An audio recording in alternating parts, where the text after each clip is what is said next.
যদি অভয় দেন, বিনয় নাকি দাসত্ব? খালেদ মহিউদ্দিনের বডি ল্যাঙ্গুয়েজে কি ফিরে এলো হাসিনার আমলের ছায়া? তারিখ 14 ফেব্রুয়ারি 2026। স্থান তারেক রহমানের প্রেস ব্রিফিং। মঞ্চে হবু প্রধানমন্ত্রী, সামনে বসে দেশের বাঘা বাঘা সাংবাদিকরা। হঠাৎ পিনপতন নীরবতা ভেঙে ফ্লোর নিলেন খালেদ মহিউদ্দিন, যাকে দেশের মানুষ চেনে এক নির্ভীক প্রশ্নকর্তা হিসেবে। কিন্তু মাইক্রোফোন হাতে তিনি যা বললেন তা মুহূর্তেই সোশ্যাল মিডিয়ায় আগ্নেয়গিরির মতো বিস্ফোরিত হলো। যদি অভয় দেন, মাত্র 3টি শব্দ। কিন্তু এই 3টি শব্দের ভার কি সহ্য করতে পারছে 24-এর বিপ্লব পরবর্তী বাংলাদেশ? নেটিজেনরা প্রশ্ন তুলছেন, এই বিনয় কি ভদ্রতা, নাকি পুরনো সেই নতজানু সাংবাদিকতার ফিরে আসা? মানুষের স্মৃতিতে ভেসে উঠছে শেখ হাসিনার আমলের সেই দৃশ্য, যেখানে সাংবাদিকরা প্রশ্ন করতেন না, করতেন তৈলমর্দন। সাংবাদিক প্রভাস আমিনের সেই কুখ্যাত প্রশ্ন আর হাসিনার বেসামাল উত্তরের করুণ পরিণতি আমরা 5 আগস্ট দেখেছি। আজকের স্ক্রিপ্টে আমরা ব্যবচ্ছেদ করব খালেদ মহিউদ্দিনের সেই বডি ল্যাঙ্গুয়েজ। কেন তিনি অভয় চাইলেন?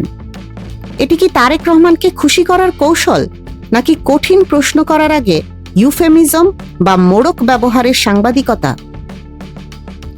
মির্জা ফখরুল কেন রিয়েক্ট করেছিলেন, এবং ছাত্রনেতা আসিফ মাহমুদের সমালোচনার জবাবে কি বললেন খালেদ? আজ আমরা খুঁজব গণমাধ্যম কি আবার গৃহপালিত হওয়ার পথে হাঁটছে? বিশ্লেষণের শুরুতে একটু পেছনে ফিরে তাকাই। শেখ হাসিনার গত 15 বছরের শাসনামলে আমরা দেখেছি সাংবাদিকতার মৃত্যু। গণভবনের সংবাদ সম্মেলন মানেই ছিল কে কত সুন্দর করে প্রধানমন্ত্রীর প্রশংসা করতে পারেন তার প্রতিযোগিতা। প্রভাস আমিনের সেই প্রশ্ন, আপনার প্রতি আমাদের আস্থা আছে, আর তার জবাবে হাসিনার সেই অহমিকা। পরিণতি 5 আগস্টের গণ অভ্যুত্থান। জনগণ ভেবেছিল 24-এর বিপ্লবের পর মিডিয়া তার মেরুদণ্ড সোজা করে দাঁড়াবে। কিন্তু 14 ফেব্রুয়ারি তারেক রহমানের ব্রিফিংয়ে খালেদ মহিউদ্দিনের ভঙ্গি অনেককে হতাশ করেছে। তিনি যখন বলছিলেন, যদি অভয় দেন, তবে একটা প্রশ্ন করি, তখন তার কণ্ঠে কি সেই পুরনো ভীতি ছিল, নাকি এটি নতুন শাসকের সামনে নিজেকে গুড বয় সাজানোর চেষ্টা? সোশ্যাল মিডিয়ায় ঝড় উঠেছে। মানুষ লিখছে, খালেদ ভাই আপনিও? আমরা কি আবার সেই জি হুজুর সংস্কৃতির দিকে যাচ্ছি? জনগণ ভয় পাচ্ছে, কারণ সাংবাদিক যদি নতজানু হয় তবে শাসক স্বৈরাচার হতে সময় নেয় না। তারেক রহমান 209 আসন পেয়েছেন, তিনি শক্তিশালী। কিন্তু তার সামনে দাঁড়িয়ে যদি দেশের সেরা সাংবাদিককে অভয় চাইতে হয়, তবে সাধারণ মানুষের বাক স্বাধীনতার কি হবে? কিন্তু মুদ্রার উল্টো পিঠটাও দেখা দরকার। খালেদ মহিউদ্দিন চুপ থাকেননি। তিনি তার সমালোচকদের কড়া জবাব দিয়েছেন। তার দাবি, মানুষ ভুল বুঝছে। তিনি যা করেছেন তা সাংবাদিকতার একটি বিশেষ কৌশল বা জার্নালিজম টার্ম। খালেদ মহিউদ্দিনের ব্যাখ্যাটি শুনুন। আমি তার অভয়ের অপেক্ষা করতাম, তাহলে মনে হতো যে আমি এটার মধ্যে দেখছি। আমি যদি অভয় দেন এবং তারপরের লেজের প্রশ্নটা আমি একই সঙ্গে করছি। আমি যদি অভয় দেন বলে চুপ করে থাকতাম, তবে সেটা নতজানু হতো। কিন্তু আমি তো লেজের প্রশ্নটা করেছি। আমি জানতে চেয়েছি, 200 আসন পেতে কি ইলেকশন ইঞ্জিনিয়ারিং করতে হয়েছে?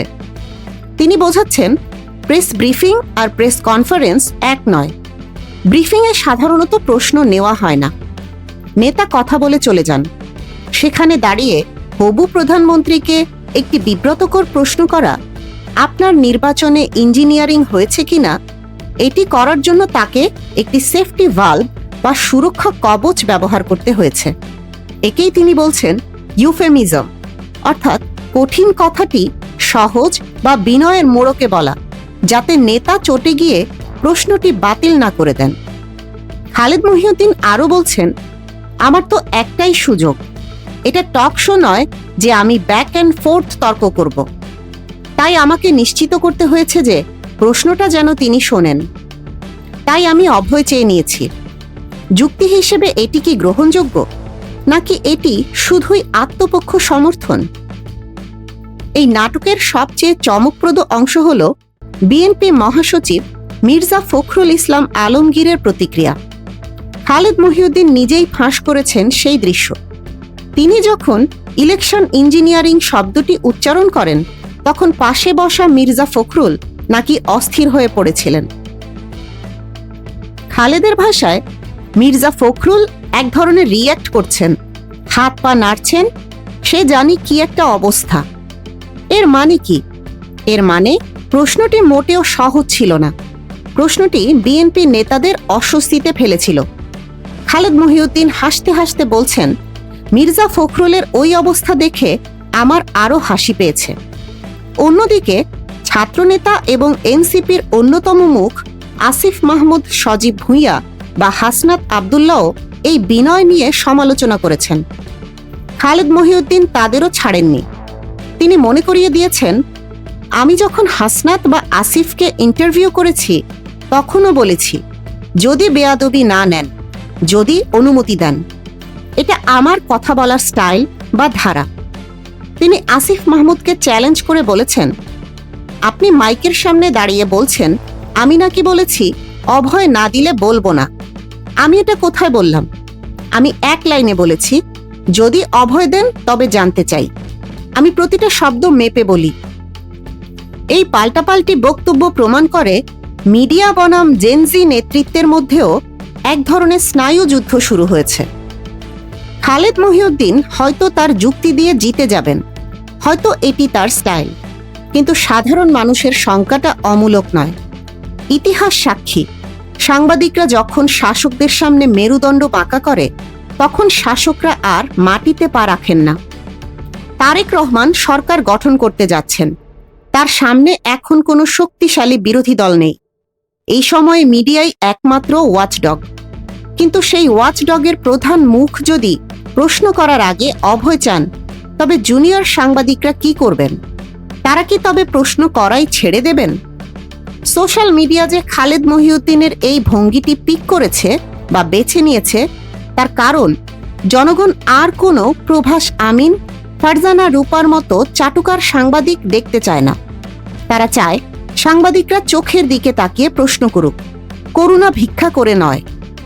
খালেদ মহিউদ্দিনের প্রশ্নটি যৌক্তিক ছিল, 200 আসন পেতে ইঞ্জিনিয়ারিং লেগেছে কিনা, কিন্তু প্রশ্ন করার ভঙ্গিটি মানুষের মনে 5 আগস্ট পূর্ববর্তী ভয়ের স্মৃতি জাগিয়ে দিয়েছে।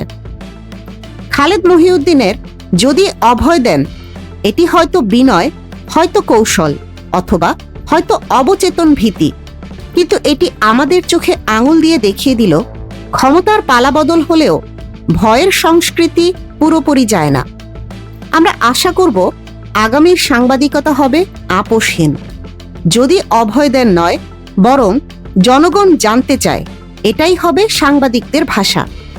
নতুন সরকার এবং মিডিয়ার এই মনস্তাত্ত্বিক লড়াই কোন দিকে মোড় নেয় তা দেখার জন্য চোখ রাখুন আমাদের চ্যানেলে। এতক্ষণ দেখছিলেন ইকো অফ বাংলাদেশ। প্রতিদিনের এমন নিউজ আপডেট পেতে সাবস্ক্রাইব করুন আমাদের চ্যানেল, সেই সাথে অন করে রাখুন বেল আইকন।